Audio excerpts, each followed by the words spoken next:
이제까지 우리는 신명기를 걸어오면서 왜 우리는 율법을 지켜야 하는가, 그 율법과 법도에 대한 총괄적인 설명을 우리가 들었다면, 이제 신명기 12장부터 시작하여서 26장까지는 그 하나님의 명령, 규례, 법도에 대한 세부적인 설명들이 등장하기 시작합니다. 가나안 땅에 들어가고 하나님께서 이스라엘 손에 그 가나안을 붙여주신 이유, 성경의 표현이죠. 손에 붙여주셨다 이렇게 표현하잖아요. 그들의 손에 그들을 맡겨주시고 그들을 쫓아나게 하신 그 이유가 뭔가, 1절부터 시작해서 3절까지는요 그 땅에 들어가서 우상들을 파멸해라, 우상들을 제거해라, 이것이 그들의 사명이었고요. 그리고 4절에서부터 시작해서 17절까지는 그리고 그곳에서 너희들은 예배하는 백성이 되라, 이것을 말씀하셨고, 8절에서부터 시작해서 12절까지는 너는 너 자신이 복된 사람이 되라, 이것을 우리에게 말씀하고 있어요. 그 위에도 여러 가지 많은 표현들이 있는데 오늘 이 세 가지만 함께 보도록 하겠습니다. 1절에 있는 말씀부터 볼까요? 내 조상의 하나님 여호와께서 내게 주셔서 차지하신 땅에서 너희가 평생에 지켜 행할 규례와 법도는 이러하니라. 계속해서 신명기는 우리에게 하나님의 규례, 하나님의 법도, 하나님의 도, 하나님의 말씀, 이것을 끊임없이 우리에게 강조하고 있지요. 하나님께서 이스라엘 백성들을 가나안 땅에 붙여주신 이유는 너희가 그곳에 가서 잘 먹고 잘 살아라, 그게 하나님께서 그들에게 주신 이유가 아니었어요. 젖과 꿀이 흐르는 그 땅에서 그동안 너희들 애굽에서 너무 고생했지, 그곳에 가서 너희들은 참 행복하고 넉넉하게 이제는 편안하게 살아라, 이것이 그들에게 주신 이유가 아니었다고요.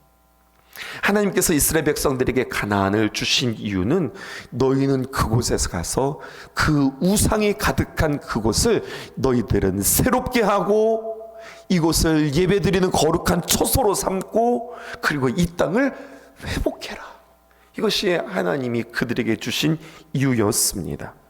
그러니까 여러분, 이스라엘 백성들이 가나안 땅에 들어가면 가나안 땅에서 살아가는 규칙, 가나안 땅에서 살아가는 법칙, 그 기준이 다른 거예요. 가나안 사람들이 사는 방식대로 살아서는 안 된다고 이야기하는 거죠. 그래서 그들에게 삶의 기준을 제시하는데 그게 바로 말씀입니다. 세상의 말은요 이런 말이 있어요. 로마에 가면 무슨 법을 따르라는 거예요? 로마의 법을 따라야 된다. 세상에서는 그렇게 이야기하거든요. 근데 하나님은 우리에게 이렇게 이야기해요. 내가 로마에 가든지 내가 가나안 땅에 가든지 어디 가든지 그 나라의 법과 그 문화를 따르는 것이 아니라, 물론 거기에 우리가 이렇게 익숙하기는 해야 되겠죠.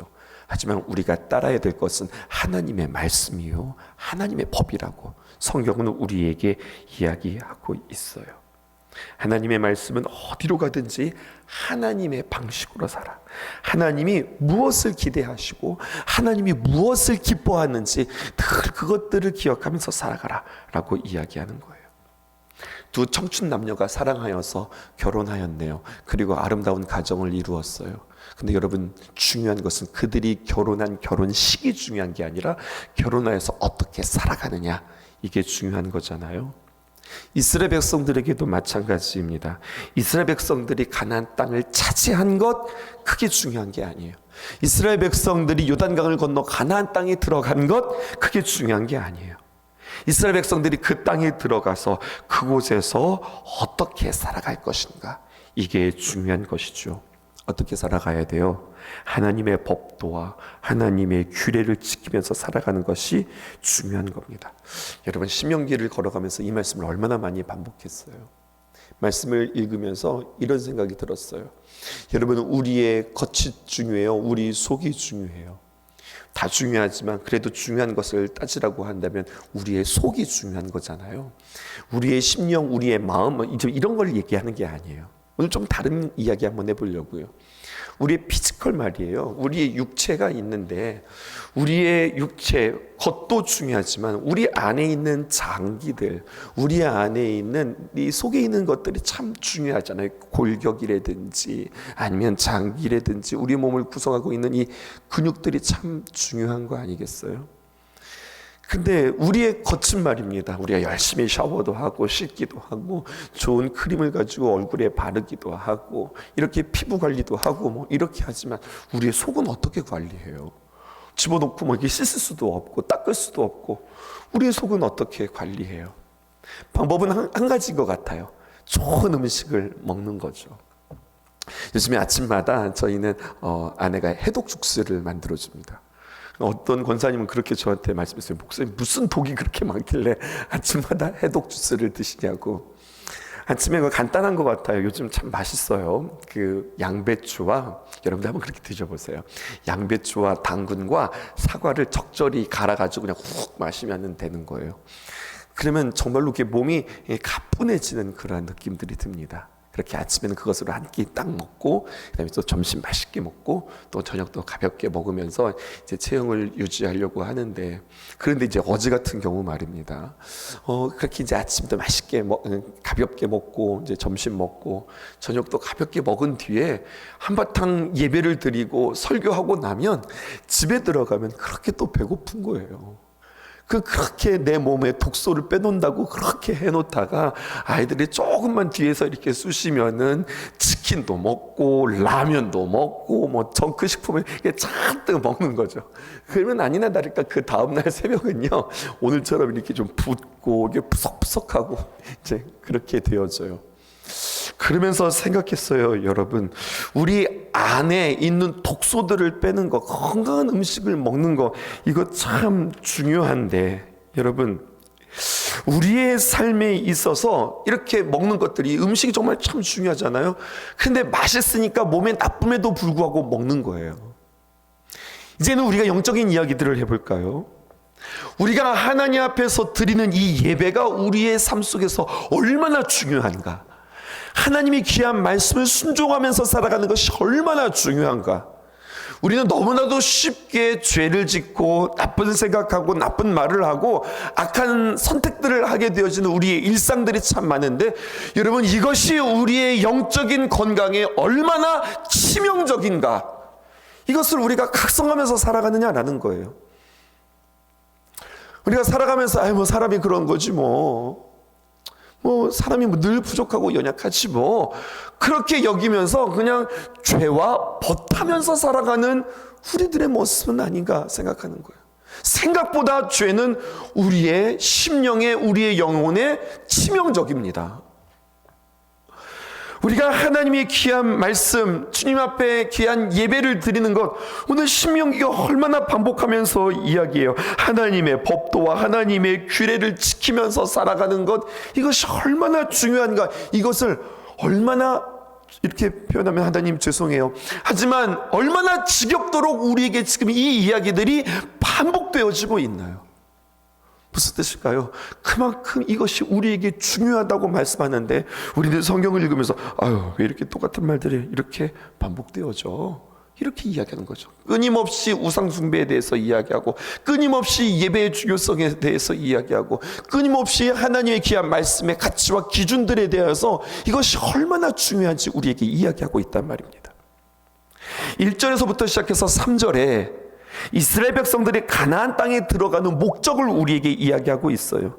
너희들이 가나안 땅에 들어가 그 땅은 젖과 꿀이 흐르는 땅이기 때문에 들어가는 것이 아니라 우상을 부수기 위해서 너희들은 그 땅에 들어가는 거야. 젖과 꿀이 흐르는 땅을 우상천지로 만들어 놓았기 때문에 너희들은 그 땅을 갈아엎어라. 그럼 그들이 어떻게 그 땅을 만들어 놓았단 말인가? 이 가나안 족속들이 했던 이야기 좀 보세요. 2절과 3절입니다. 너희가 쫓아낼 민족들이 그의 신들을 섬기는 곳은 높은 산이든지 작은 산이든지 푸른 나무 아래든지를 막론하고 그 모든 곳을 너희가 마땅히 파멸하며, 3절, 그 제단을 헐며 주상을 깨뜨리며 아세라상을 불사르고 또 그 조각한 신상들을 찍어 그 이름을 그곳에서 멸하라. 이것이 이스라엘 백성들이 그곳에 들어가야 하는 이유입니다. 보이는 우상들뿐만 아니라 보이지 않는 모든 우상들을 너희들은 다 파멸해라. 그러므로 세상 사람들이 중요하다고 여기는 것들, 세상 사람들이 지혜라고 여기는 것들, 요즘 이런 것이 트렌드예요, 요즘 이런 것들이 유행이에요, 이러한 말에 솔깃솔깃하면 가나안 땅에 들어갔으나 가나안의 삶과 사는 것과 별반 다를 바가 없다는 겁니다.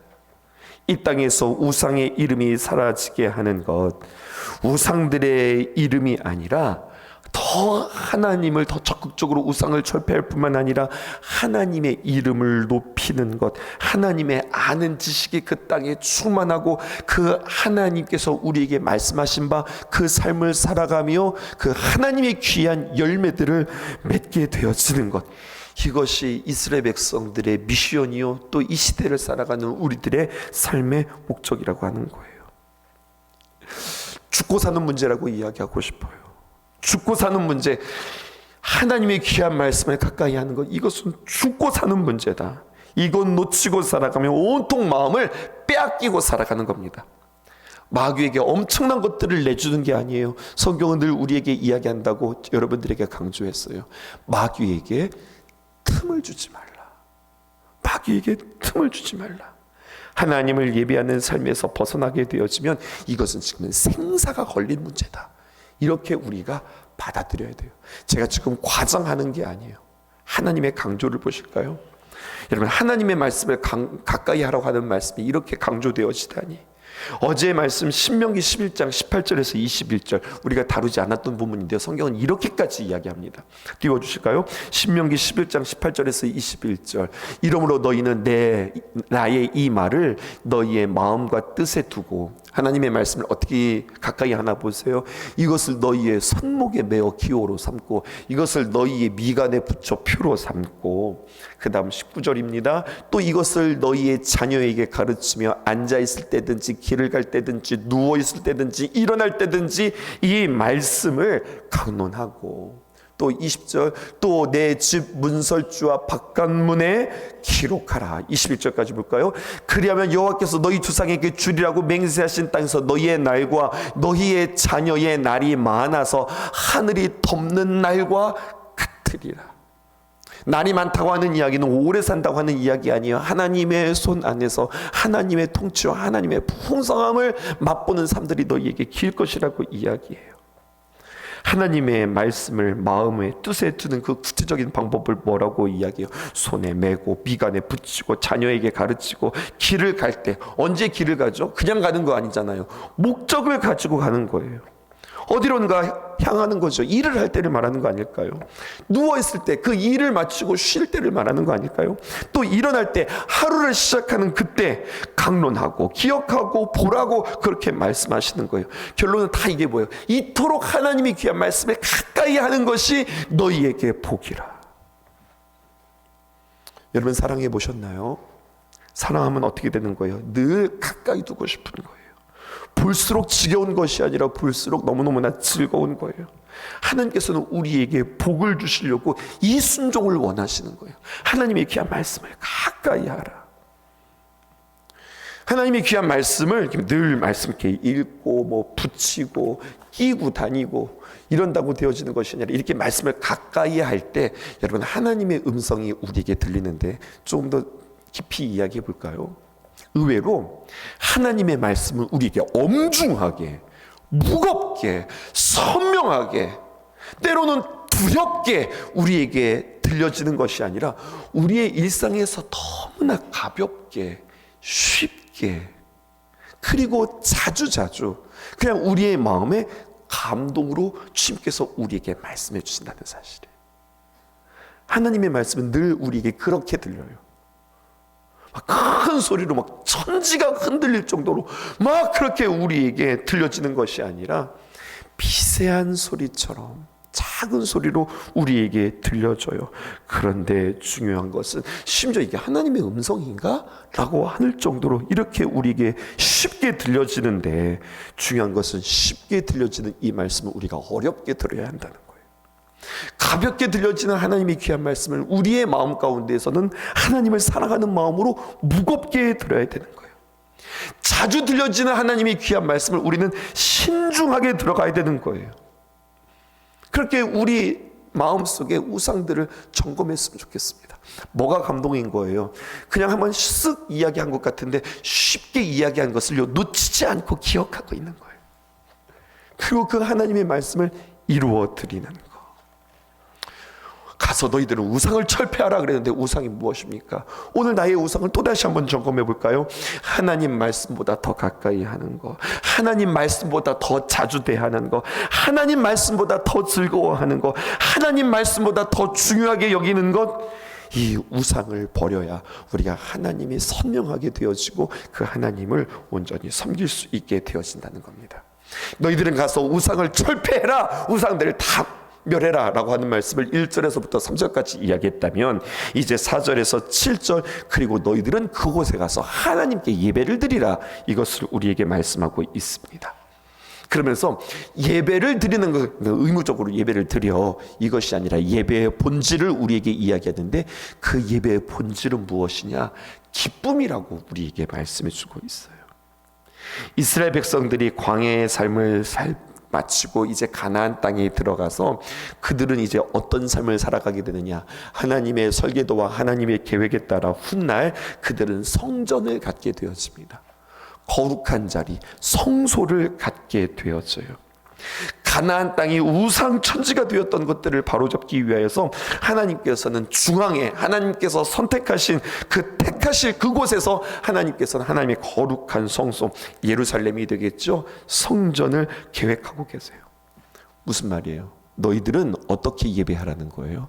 하나님께서 지정하신 날에, 하나님께서 지정하신 곳에서, 하나님께서 지정하신 방법으로 예배해라. 이게 하나님께서 말씀하신 예배예요. 내가 하고 싶은 대로, 내가 드리고 싶을 때, 내 맘대로 아무데나 이곳에서 저곳에서 보이는 것에, 내가 마음에 드는 것에 크게 예배하는 것이 아니라 하나님께서 정한 곳에, 하나님께서 정한 규칙과 하나님이 정하신 방법으로 하나님의 정하신 때에 하나님 앞에 예배하라는 겁니다. 여러분, 이것이 예배의 정신이에요. 그리고 하나님 앞에 그렇게 예배 드리는 것, 참된 신앙을 세워가면서 하나님 앞에 그렇게 예물을 드릴 때요, 어떻게 예물을 드리느냐? 그냥 하나님께 예물을 드리는 것이 아니라 오늘 예물들이 쭉 설명되어져 있습니다. 그것이 바로 5절부터 시작해서, 오직 너희의 하나님 여호와께서 자기의 이름을 두시려고 너희의 모든 지파 중에서 택하신 그곳, 계실 그곳으로 찾아가서 너희들은 무슨 예배를 드리는 거예요? 번제와, 그리고 너희의 제물과 너희의 11조와 너희의 거제와 너희의 서원제와 너희의 낙헌 예물과 너희의 소와 양의 처음난 것들, 너희는 그것들로 가져다가 드려라, 이렇게 이야기하죠. 하나님께 예물을 드리는 것뿐만 아니라 이 예배의 방법 가운데는 어떤 것들도 있냐면, 그 예물을 함께 나누며 함께 즐거워하는 기쁨의 정신들이 함께 기록되어져 있어요. 예배가 피곤하고 예배가 부담스럽고 예배가 어렵다. 어쩌면 우리의 처음 걸음은 그럴 수 있어요. 우리가 우리의 몸을 일으켜서 주님 앞에 나아가는 그 걸음은 참 우리에게 힘들고 어려울 수 있는데, 그런데 우리가 주님 앞에 예배드리고 성문을 나아갈 때에는 다른 마음이어야 해요. 근데 여전히 들어갈 때나 나갈 때나 같은 마음인가? 예배는 우리가 드리고 하나님께서는 예배를 받으시는 것이, 이게 예배의 정신이에요. 근데 왜 많은 경우 우리가 예배가 피곤하고 예배가 기쁘지 않고 왜 예배가 어려운가? 내가 예배를 드리는 것이 아니라 내가 예배를 받으려고 하기 때문에 그렇습니다. 여러분, 혹여나 나는 예배를 받으려고 한 적이 없지 않은가? 목사님, 저는요 예배를 받으러 온 적이 아니라 예배를 드리러 왔는데요, 그렇게 여러분들 말씀하시겠어요? 한번 생각해 보세요. 하나님 앞에 와서 예배를 드려야 되는데 예배가 뭔가 나에게 맞아야 되는 거예요. 오늘 찬양대의 찬양이, 오늘 앞에서 부르는 찬송이 나에게 맞아야 되는 거예요. 내 귀에 즐거워야 되는 거예요. 내가 좋은 찬송을 불러야 되는 거예요. 내가 그 찬양이 나에게 맞아야 되는 거예요. 예배에 선포되어지는 말씀이 나에게 맞아야 돼요. 내 마음에 즐거워야 돼요. 나에게 닿아야 돼요. 중심이 나에게 있는 거예요. 예배드리는 형식이 있잖아요. 이 예배드리는 형식, 예배드리는 분위기, 이 예배의 코드가 나에게 맞아야 돼요. 나에게 흡족해야 돼요. 그래서 사람들은 이야기해요. 아, 예배가 나에게 맞아. 아, 이 예배가 나에게 안 맞아. 아, 이 교회는 나에게 맞네. 아, 이 교회는 나에게 안 맞네. 중심이 내가 되어서 그 예배를 내가 받으려고 그래요. 우리는 7번의 귀한 말씀을 통해서 우리는 예배를 정의하였죠. 내 자신을 하나님 앞에 제물로 드리는 것이 예배인데, 나를 제물로 드리는커녕 여전히 나는 죽는 것이 아니라 나는 여전히 살아있어서 나를 기쁘게, 나를 만족시키고, 나를 위로하고, 나를 즐겁게 해주기를 기대하면서 우리는 예배하고 있지는 않은가. 우리가 예배할 때 우리는 관객이라고 했어요? 아니면 우리는 그 무대 앞에 선 배우라고 그랬어요? 어떻게 배우셨어요? 기억하세요? 우리는 예배를 보는 자입니까? 예배를 드리는 자입니까? 예배를 드리는 자라고 우리는 배웠어요. 하나님께서 우리의 예배를 받으시는 거예요. 하나님께서 우리 앞에서 막 무언가를 하고 계시고, 우리는 그 앞에서 하나님 맞습니다, 좋네요, 이런 것이 아니라 하나님 내려가셔서 이곳에 앉으시고, 우리는 하나님 앞에서 하나님을 기쁘시게 해드리고 하나님을 만족시켜 드리는 것, 이것이 우리는 예배라고 그렇게 이야기했잖아요. 가나안 백성들요, 철저하게 그들은 우상을 섬겼다. 우상을 섬긴 것은 바로 무엇을 섬기는 거예요? 그 우상을 섬기는 게 아니라고 그랬어요. 우상을 섬기는 자들은 무엇을 섬긴다고 그랬어요? 나 자신을 섬기는 자들이 이게 우상이라고 그랬어요. 이스라엘 백성들은 하나님을 위해서 예배를 드리는 자들로 세움을 받았다면, 가나안 백성들은 자신을 위하여서 예배를 드렸던 사람들입니다. 나중에 결론이죠. 이러한 하나님의 소원과는 달리 없애라고 그들을 보냈는데, 부수라고 그들을 보냈는데, 안타깝게도 가나안에 물들어서 그들이 가나안의 예배를 흉내내고 있어요. 에스겔서 16장 15절에서 22절에 있는 말씀, 이스라엘을 고발합니다.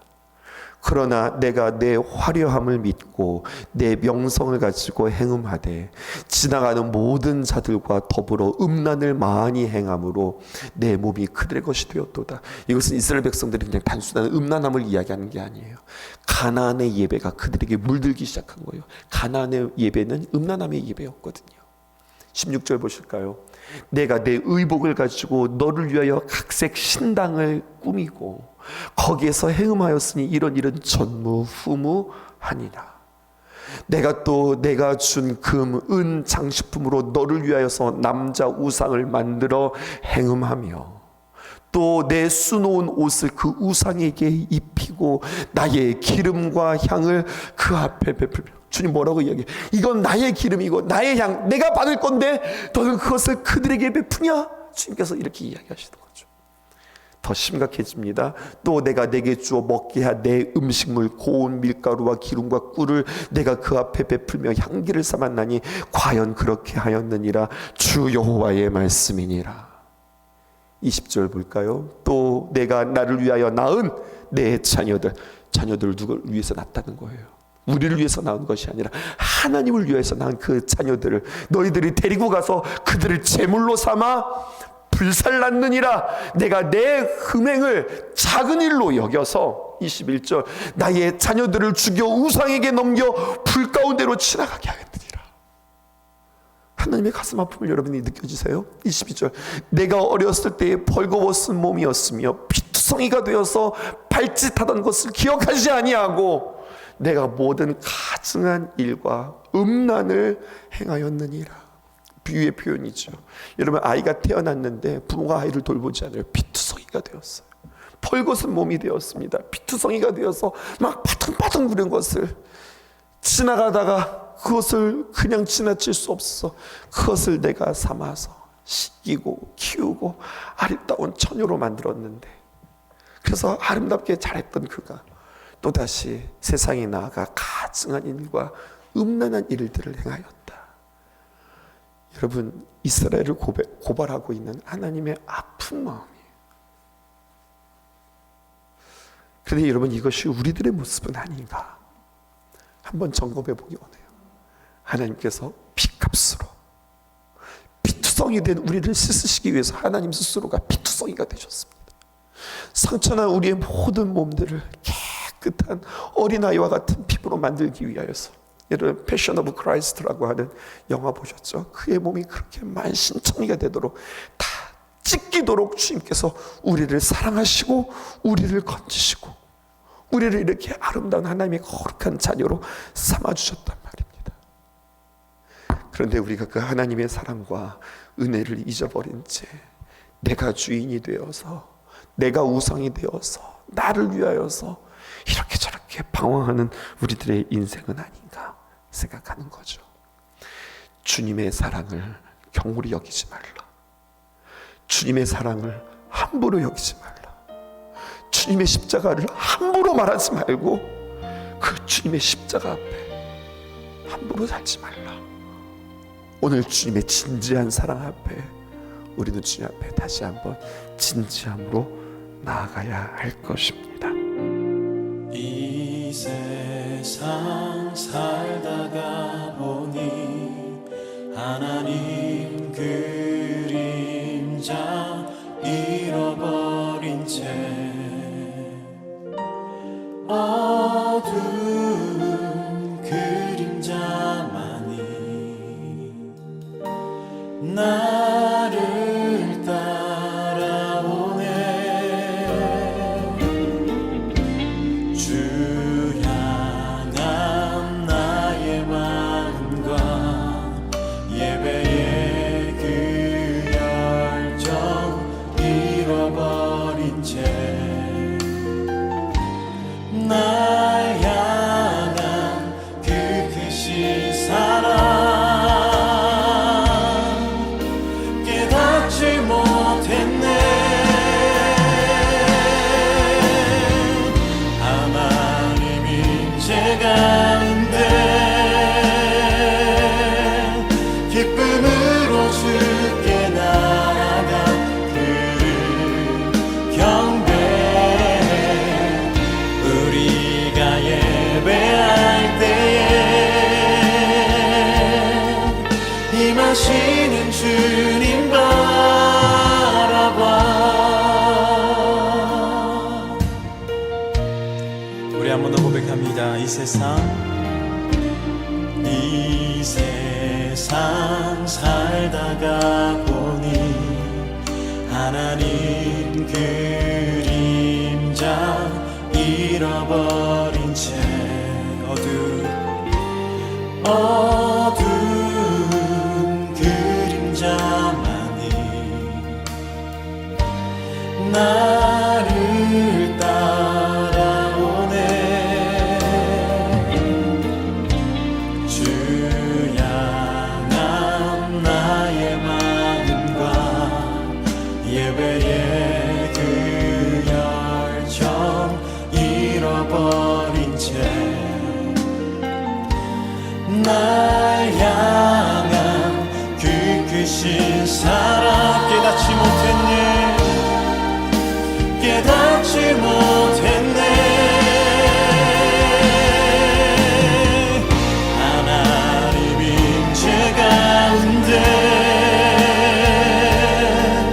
기쁨으로 주께 나아가 그를 경배해. 우리가 예배할 때에 임하시는 주님 바라봐. 우리 사랑하사 날 부르시는 주님 계시네.